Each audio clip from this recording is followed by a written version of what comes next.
கர்த்தருடைய பரிசுத்த நாமத்திற்கு ஸ்தோத்திரம். இன்னைக்கு நம்ம ஏசாயா 6வது அதிகாரம் 10வது வசனத்தை தியானிக்க இருக்கிறோம். ஏசாயா 6:10 ஜெபத்தோடு இந்த செய்திக்குள்ளே கடந்து சொல்வோம். பரலோகமே என் சொந்தமே என்று காண்பேனோ, என் இன்ப இயேசுவை நான் என்று காண்பேனோ.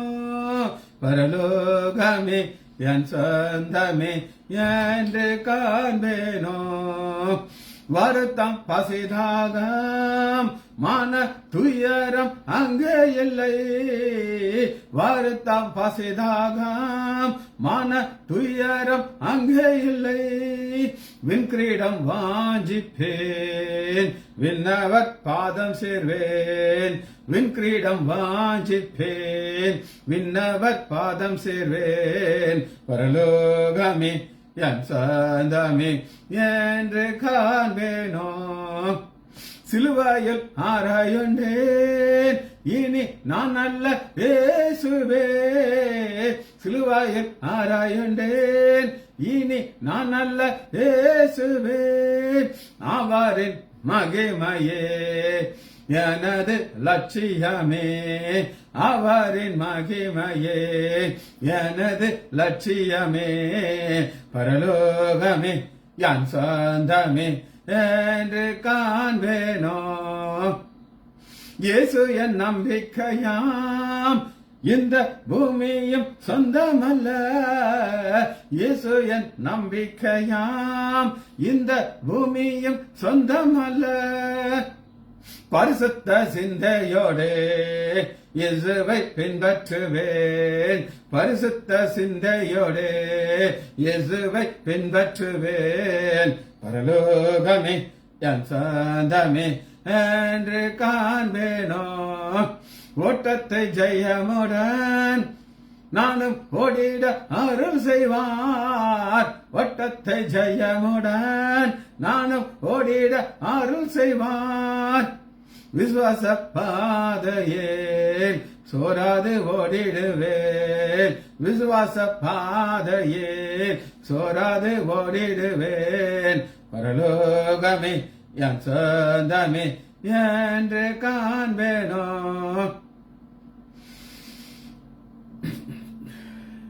அழைப்பின் சத்தம் கேட்டு நானும் ஆயத்தமாகிடுவேன்.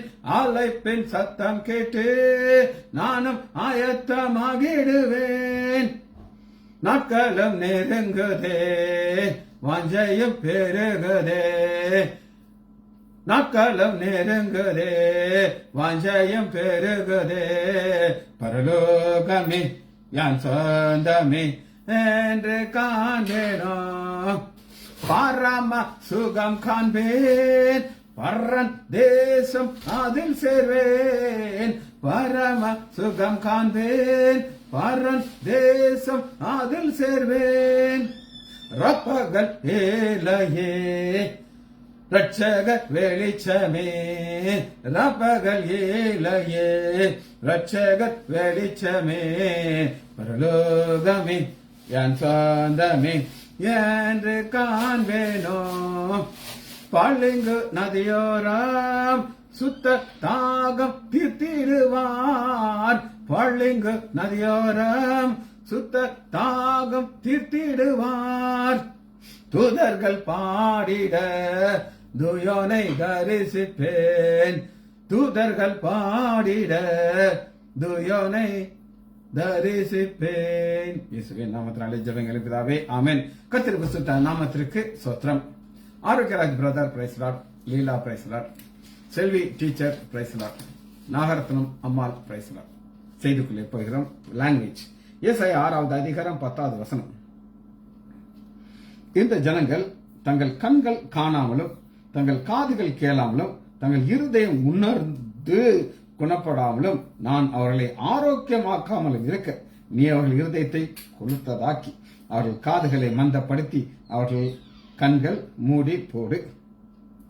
இந்த வசனம் எங்கெல்லாம் இருக்குங்கிறத நம்ம காட்டுறவங்களுக்கு முதல்ல இந்த செய்தியுடைய அர்த்தம் என்ன நம்ம புரிந்து கொள்ள போகிறோம். செய்தியுடைய லாங்குவேஜ் இது வர்ற பிரச்சனை இருதயத்தில் இருக்கிறதுங்க. ஹார்ட்டுக்கு எபிரேய வார்த்தை லப், LEB, lab. ஹார்ட், LE மேல ஒரு கோடு போங்க, லப், LE மேல ஒரு கோடு, லப். நான் என்ன நினைக்கிறேன் அப்படின்னு கேட்டீங்கன்னா, புக்கில் lub dub lub dub heart அடிக்கும், அத லப் டப்ப லப் அப்படின்னு பாருங்க. சரியா தெரியலையா? ரைட். ஹார்ட், L போட்டிருக்கேன், E போட்டு மேல ஒரு B, LEB, lub, LEB, lub. Right. இது so simple it is. Right. இந்த இருதயத்தை குறித்து முதலாக பைபிள் நம்ம எங்க வாசிக்கிறோம் அப்படின்னு கேட்டீங்கன்னா, ஆதியாகமம்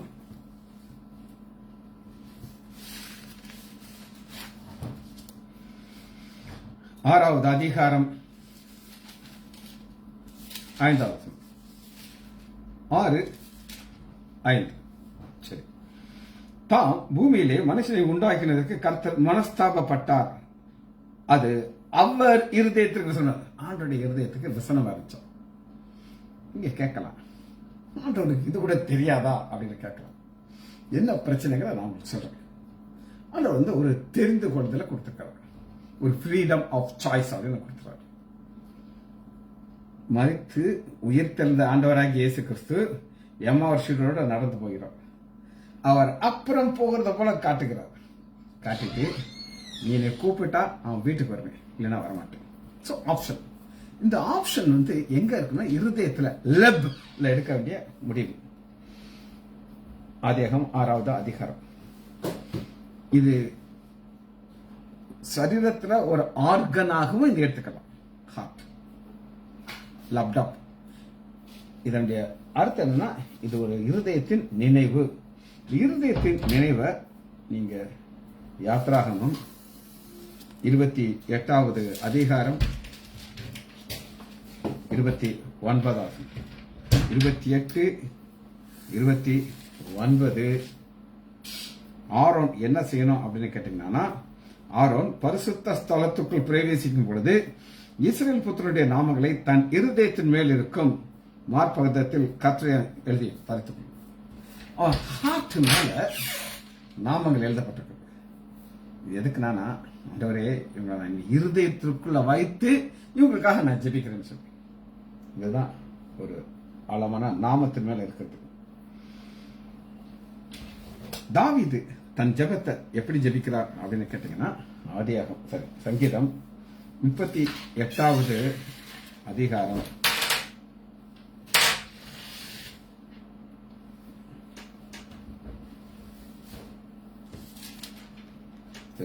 42. மானானது நீரோடைய வாஞ்சிக்கிறது கதற போல தேவனை என் ஆத்துமா உம்மை வாஞ்சிக்கிறது. ஹார்ட்டுக்கு இந்த டிரான்ஸ்லேஷன்ல ஆத்துமா அப்படின்னு வருது. இது ஒரு குழப்பமானது. ஆத்துமானாலும் ஹார்ட், வாஞ்சி வர்றது ஹார்ட். லொகேஷன் அப்படின்னு நம்ம பார்க்கிறோம். லொகேஷன் என்ன அப்படின்னு கேட்டீங்கன்னா, யாத்ராகமம்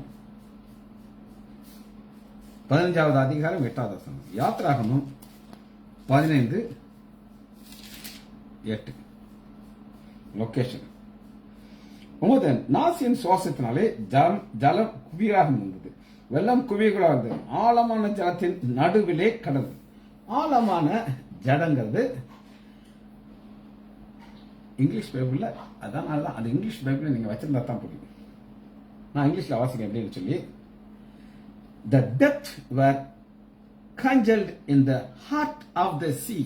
Heart of the sea, ஒரு மிடில் ஆஃப் த இடம் அப்படின்னு சொல்லி. சரி, இதுல இன்னொரு கருத்தவங்க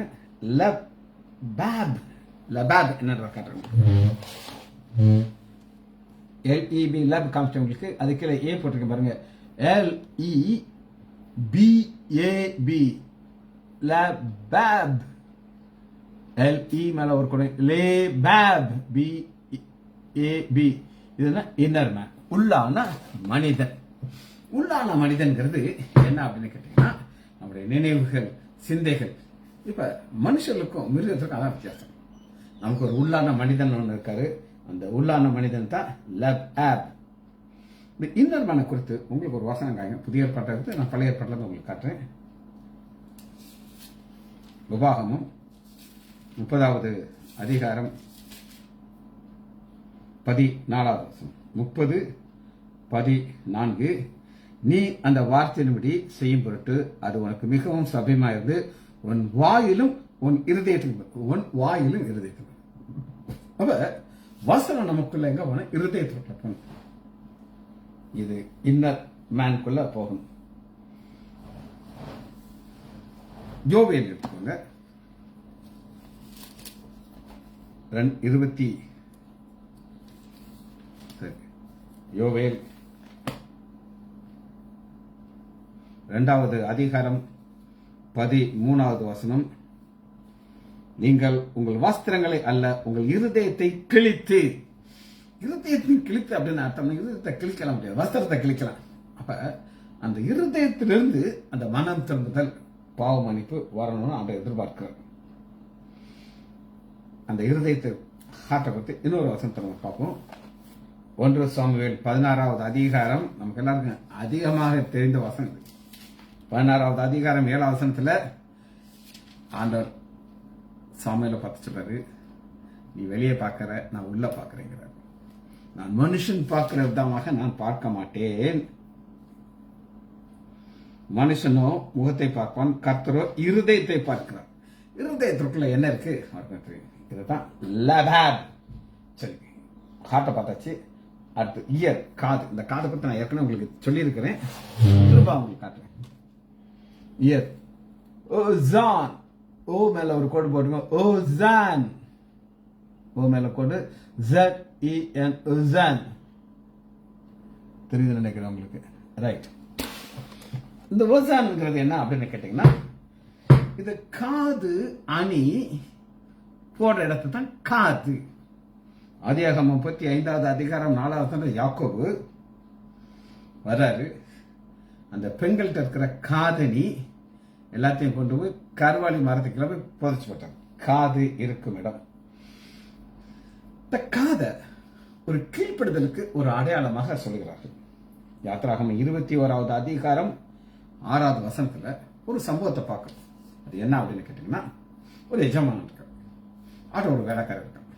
இந்த வேலைக்காரன் ரொம்ப சின்சியரா எஜமான்ட்ட வேலை பார்க்கறான். அவர் பார்க்கறாரு, கொஞ்சம் நல்லா வயசாயிடுச்சு, இவனுக்கு ஒரு கல்யாணத்தை கட்டி வைக்கணும், ஒரு பொண்ணை கண்டுபிடிச்சு கட்டி கொடுக்குறாரு. இவன் பிள்ளைகள் பிறந்துட்டாங்க. இவன் எவ்வளவு நாள் அடிமையா இருக்கணுங்கிற ஒரு பீரியட் புரிஞ்சிருச்சு. இவனுக்கு ஒரு விடுதலை கொடுக்கணும். விடுதலை கொடுக்கறது போது அவன் சொல்றான், ஐயா நான் எங்கேயா போவேன், என் பிள்ளைகள் இங்க இருக்காங்க, என் மனைவி இங்க இருக்கா, நான் இங்கேயே உங்க கூட வாழ்நாள் முழுது அடிமையா இருக்கிறேன்னு அவன் சொன்னான்னா, ஜட்ஜு முன்னாடி அவனை கூட்டிட்டு போய் அவனை கதவு கிட்ட வச்சுட்டு ஒரு கம்பி வச்சு ஒரு குத்தணும், ஒரு ஓட்டையை போட்டு விட்டுணும். ஓட்டாச்சுன்னா இந்த ப்ரொசீஜருக்கு காதை செலக்ட் பண்றாங்க. ஏன் காதை சொன்னா அந்த காது தான் கேட்கணும். ஆண்டவர் சொல்ற அந்த காதை மந்தமாக்கி கொடுக்குறார். ஆனா அந்த வேலைக்காரன் சொல்றான், எல்லாமே நம்முடைய ஆண்டவராக இயேசு கிறிஸ்துக்கு ஒரு அடையாளமா இருக்குது. நாம் மனவாட்டி சிலுவையில சம்பாதிச்ச பிள்ளைகள் நாம். அதுக்காகத்தான் ஆண்டவருடைய சரீரம் பேசவும். சரி, 3வது ஹெவி, பாரமாக்குறது. ஹெவிங்கிறத நான் வசனத்துல காமிச்சிட்டேன். கொழுப்பாக்கி, அவள் இருதயத்தை கொழுப்பாக்கி. பாப்போமா? லூப்பி. இது கிரேக்க வார்த்தை, எபிரேய வார்த்தை. ஹெவி, LUPE, லூப்பி, ஹெவி. இந்த லூப்பி ஹெவி அப்படின்னா என்னன்னா, கிரீஃப், சாரோ. இந்த கிரீஃப் சாரோங்கிறத நான் உங்களுக்கு சொன்னேன், இது கிரேக்க வார்த்தை, இது புதிய ஏற்பாட்டில் அவங்க இருக்கும். 2 கொரிந்தியர் 2வது அதிகாரம் 2வது வசனம். நான் உங்களை துக்கத்தினாலே என்னோடு உங்களை துக்கப்படுத்தினால் என்னாலே துக்கம் எவன் சொல்றது? துக்கம். இந்த துக்கம்ங்கிறது ஒரு மனம் திரும்புதலுக்கு ஒரு அடையாளமா இருக்கு. அந்த ஹெவி நம்முடைய ஆண்டவராக இயேசு கிறிஸ்து ஒரு அழகான ஒரு வசனத்தை நமக்கு சொல்லி இருக்கிறார். அதுலயும் இதே லோபேஸ் தான் யூஸ் ஆகும். மத்தேயு 11வது அதிகாரம் 28வது வசனம். வருத்தப்பட்டு பாரம் சுமக்கிறவர்களே, வருத்தப்பட்டு லுபீஸ் சுமக்கிறவர்களே, இந்த இடத்துல வாருங்கள், நான் உங்களுக்கு இளைப்பாறுதல் தருவேன். சரி, 4வதாக உன்னை பார்த்து இதை முடிக்க போகிறோம். பார்வை. இந்த ஜனங்கள் காணாமலும் பார்வையில் சி ர ஆ, இது ஒரு எபிரேய வார்த்தை. சி ர ஹா ஆர் ஏ, ஏ மேல ஒரு கோடு போட்டிருக்கேன், ஒரு மேல ஒரு லைன் போட்டிருக்கேன். ர ஹா, அது ரெண்டையும் பிரிச்சு வாசிக்கணும். ர அப்படி கிடையாது, ர ஹா, ஏன்னா ஏ மேலேயும் ஒரு கோடு இருக்கு. இப்ப ர ஹா ர ஹா சி. இது என்னன்னா அப்சர்வ். நம்ம ஒரு பார்த்துக்கிட்டு இருக்கோம், அப்சர்வ் பண்றோம். ஒருத்தங்க சொல்றாங்க எனக்கு சரியா தெரியல அப்படிங்கிறது, அவங்க அப்சர்வ் பண்ண முடியாது. அவங்களால நான் திரும்ப இருக்க காமிச்சு. ஆதியாகமம் 27வது அதிகாரம் 1வது வசனத்துல ஈசாக்குடைய பார்வை டிம் ஆயிடுச்சு. ஈசாக்குடைய ரஹா டிம் ஆயிடுச்சு. 1 சாமுவேல் 16வது அதிகாரம்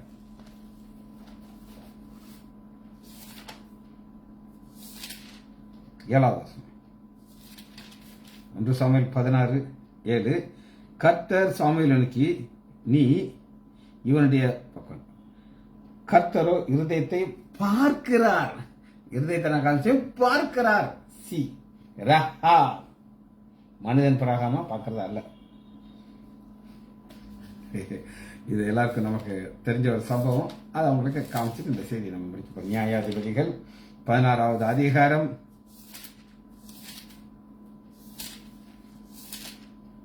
27வது வசனத்துல அந்த வீடு புருஷராலும் சிக்கனம் இருந்தது. அங்கே பெலிஸ்தர் வந்து என்ன செய்றாங்கன்னா, சிம்சோனை வேடிக்கை பார்த்து கொண்டிருக்கிறார்கள்.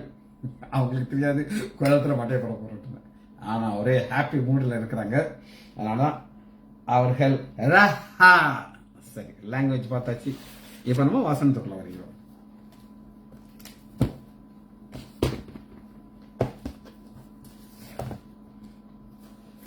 முதல் இது என்னன்றது உங்களுக்கு விளக்கமா நான் சொல்றேன்.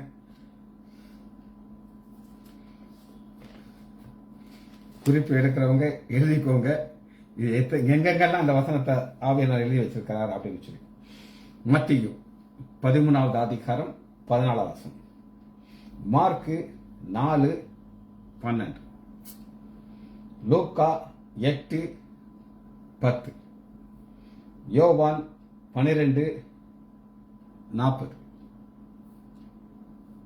அப்போஸ்தலர் 28:26-27, அப்போஸ்தலர் 28வது அதிகாரம் 26-27, ரோமர் 11வது அதிகாரம் 8வது வசனம்.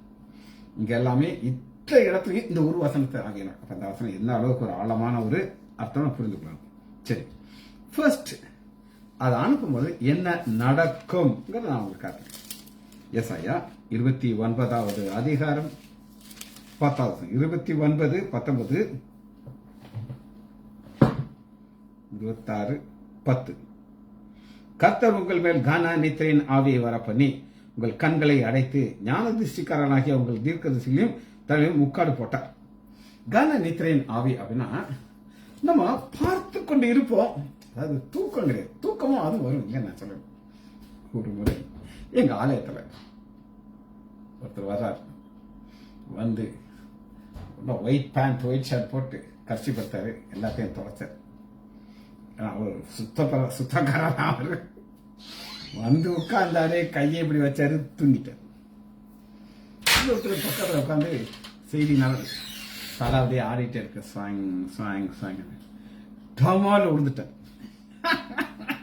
பக்கத்துல இருக்காங்க, அவரை தூக்கி தூக்கி கேவலமாகி போச்சு.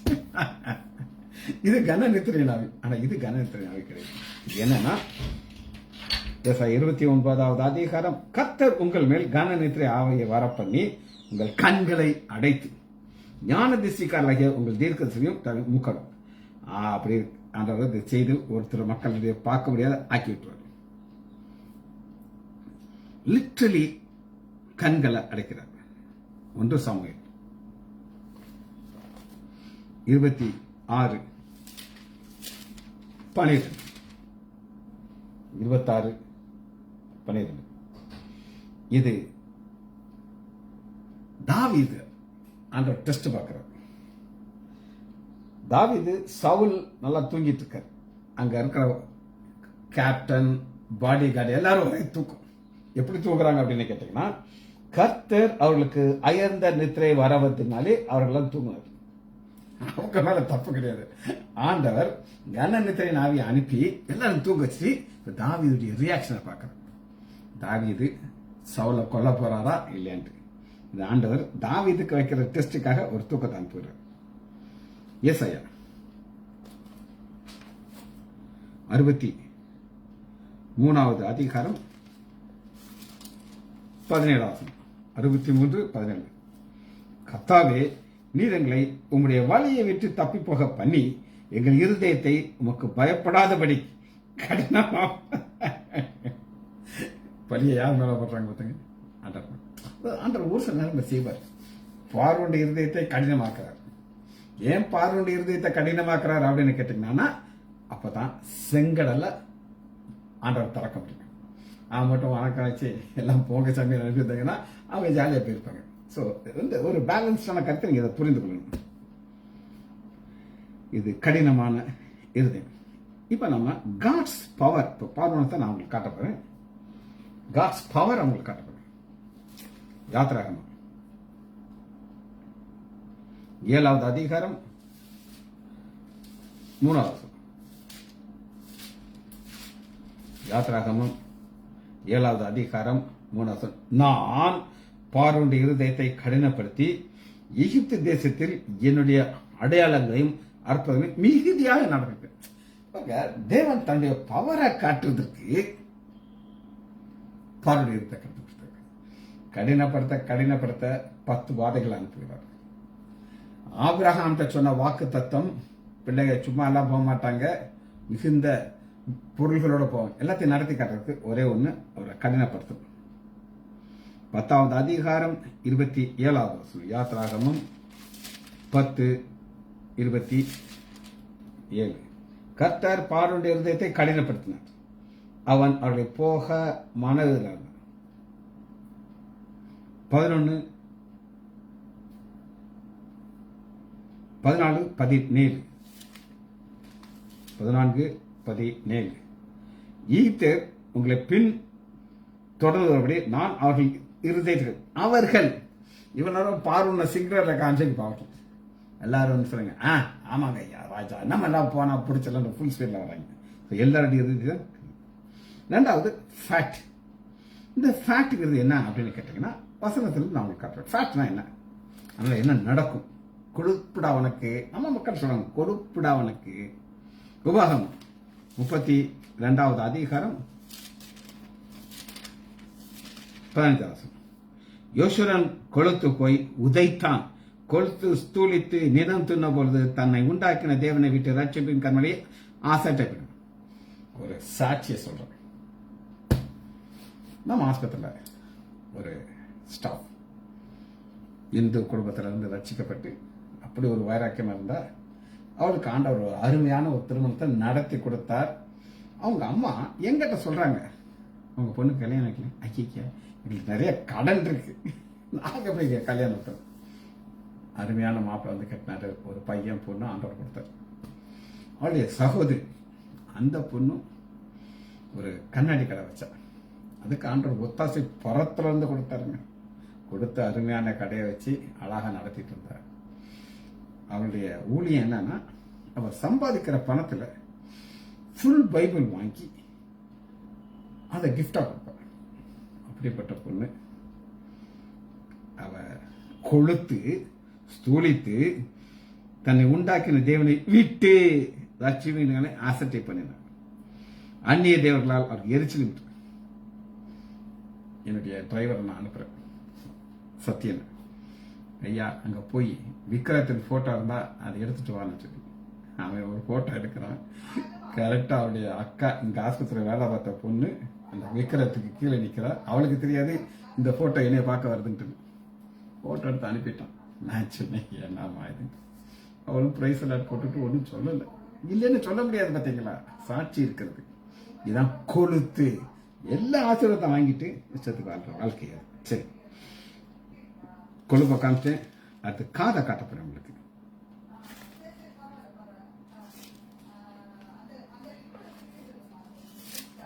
எரேமியா 6வது அதிகாரம் 10வது வசனம். 6:10. அவர்கள் யோசிக்கும்படி நான் யாரோடு பேசி எச்சரிப்பேன், அவருடைய செவி விருத்த சேதனம் இல்லாதது. அவர்கள் கேட்க மாட்டார்கள். கர்த்தருடைய வசனம் அவர்களுக்கு நிந்தையா இருக்குது, அதன் மேல் அவர்களுக்கு விருப்பம் இல்லை. இது காதல். சரி, இதே 4வது அதிகாரம் 4வது வசனம். இதுக்கு ஒரு பேரலல் வசனம் பாருங்க. 4:4. யூதா மனுஷரே, எருசலேம் குடிகளே, உங்கள் கிரியைகளில் பொல்லாது என் உக்கிரகம். காரணம்னா நீங்கள் கர்த்தருக்கு என்று உங்களை விருத்தசனம் பண்ணி உங்கள் இருதயத்தை நுண்ணித்தொழில். அந்த இருதயத்தை சுற்றி ஒரு நுண்ணி எப்படி ஒரு சக்கரஷன் பண்ணணுமோ அது போல அது காமிச்சு.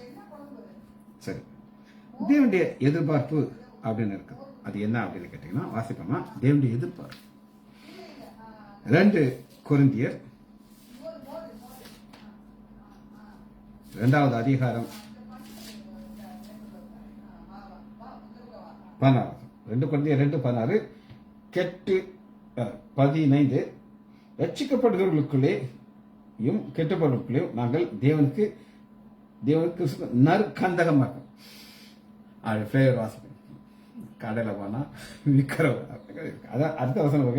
கெட்டுப்போர்களுக்குள்ளே மரணத்திற்கு எதுவான மரண வாசனையும், ரட்சிக்கப்படுகிற ஜீவனுக்கு ஜீவவாசனை. 2 வாசனை. ஒன்று மரண வாசனை, ஜீவவாசனை. 2மே நம்ம கையில் தான் இருக்குது. ஆண்டோட்ட எதுவுமே நம்ம சொல்ல முடியாது. யோவான் 9வது அதிகாரம் தேவ நோக்கத்தை காட்ட முடியுது. 39. யோவான் 9:39.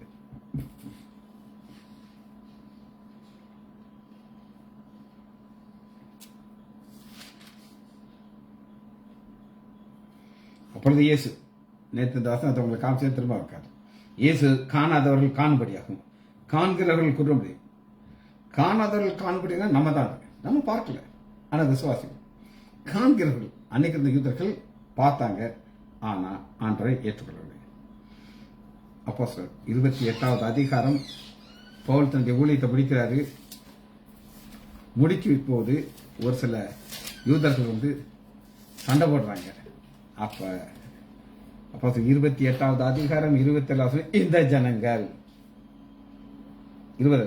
நீங்கள் காதார கேட்டும் உணராமல் கண்ணார கண்டும், இந்த ஜனங்கள் கண்களினாலே காணாமல். அப்படியே அவை நிறைவு வைக்கிறார். காரணம் என்ன அப்படின்னு கேட்டீங்கன்னா, அவருடைய இருதயம் கடினமா இருக்கு. ஜெபிச்சு முடிப்போமா? மகா இறக்கமும் கிருபையும் உள்ள பிதாவே, உம்மை துதிக்கிறோம் ஐயா. நீ நல்லவர் ஐயா, நீ நல்லவர் ஐயா, நீ நல்லவர் ஐயா. எங்கள் இருதயத்தை புதிதாக்கி வார்த்தைக்கு கீழ்ப்படுகிற கிருபைக்கு தந்ததுக்காக நன்றி ராஜா. பிள்ளைகள் ஒவ்வொருவரையும் என் ஆண்டவராகிய இயேசு கிறிஸ்துவின் நாமத்தினாலே ஆசீர்வதிக்கிறேன். இயேசுவின் நாமத்தினால் ஜெபங்கள் பிதாவே. ஆமென், ஆமென், ஆமென்.